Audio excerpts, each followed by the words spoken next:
Today I want to talk about factoring special products. Factoring special products include difference of two squares, sum or difference of two cubes, and perfect squares. Learning to recognize these special products is particularly important when you work on Algebra 2 and up and you have to factorize polynomials and cancel out common factors when dealing with polynomial fractions. So let's look at factoring perfect squares today. When we factor perfect squares, we can say that a squared plus 2ab plus b squared equals a plus b whole thing squared. Also, we can also say that a squared minus 2ab plus b squared equals a minus b with the whole thing squared. Why can we say it? Let's work backwards. So if we had a plus b with the whole thing squared, we can rewrite it as a plus b into a plus b. Correct? Because the square of something is the multiplication of itself. Then let's use our FOILish method. So a times a, which gives me a squared. A times b gives me a b. B times a gives me ba or a b.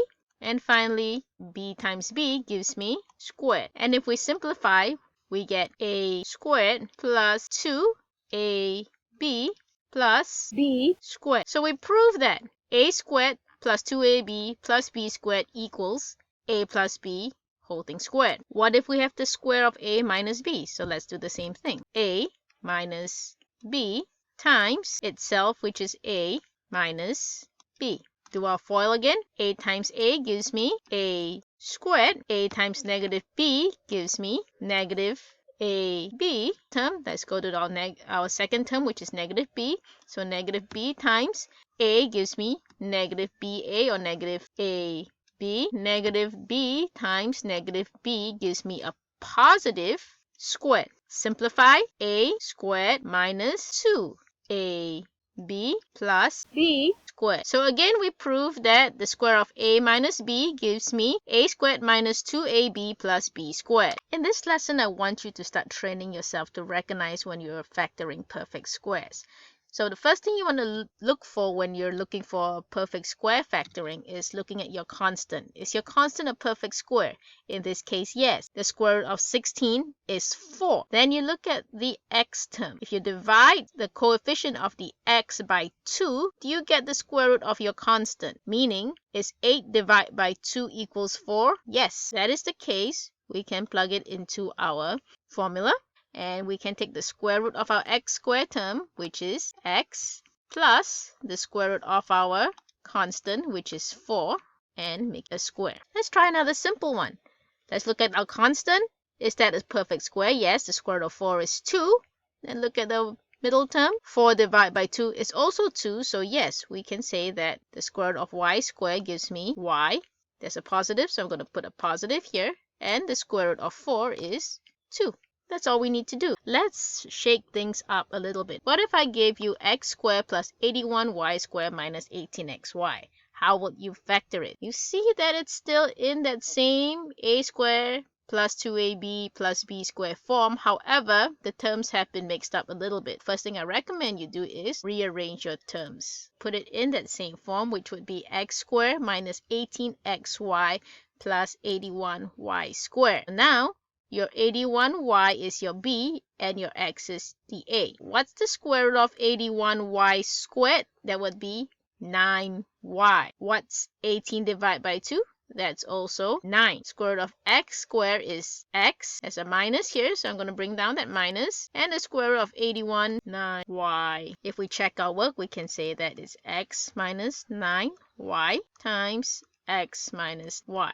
Do our FOIL, simplify, I get x squared minus 18xy plus 81y squared. So doing our FOIL to check your work is a good way to make sure you got everything correct. As you can see, it doesn't take too long to check what you did. What if I switch out my coefficients a little bit? Perfect square, square root of 25 is 5. 10 divided by 2 is also 5.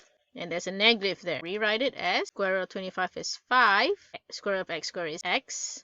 That's a negative, so I'm going to minus. The square root of y squared is y. Square that. Again, if you want to check your work, we have 5x minus y times 5x minus y.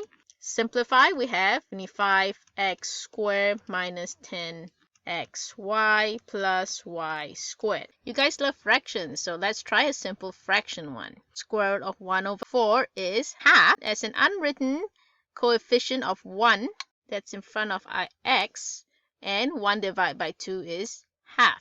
Therefore, we can write it as square root of x squared is x. That's a positive. And the square root of 1/4 is half. Checking our work, we have x plus half into x plus half. Simplify, that gives me x squared plus 1x, and we're left with that 1/4. The answer checks out. Let's try something a little bit more challenging. 18m squared minus 24mn plus 8n squared. First thing you have to do when you factor polynomials is we find the greatest common factor. All our numbers are even, so we can take a 2 out. Parentheses, 18 divided by 2 gives you 9. You're still left with that m squared, minus 24 divided by 2 gives me 12. You still have that mn, and 8 divided by 2 gives me 4n squared. This is a perfect square. That is a perfect square. If we square root that, we have 3m. There's a minus here, so I'm going to bring down that minus. Square root of 4n squared is 2n. Square that. Our negative 2ab would be 3 times 2, which is 6.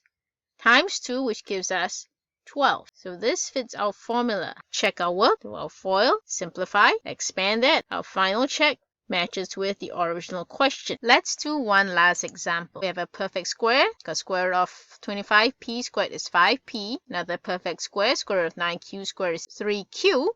And then we have 5 times 3 is 15. 15 times 2 gives me 30. I can factor it. We have square root of 25 is 5. Square root of p squared is p. We have a negative there, so I'm going to write a negative. And the square root of 9 is 3. Square root of q squared is q. Parentheses, and we put the square there. Check our work. 5p times 5p gives me 25p squared. And we get the final 9q squared. Simplify, that gives me 25 squared minus negative 30q.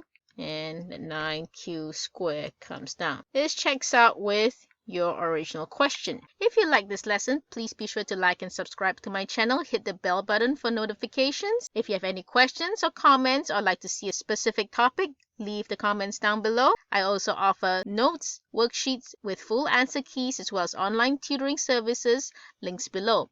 If you'd like to support me, I also have a Patreon account. Thank you for joining me, and I hope you found this lesson helpful.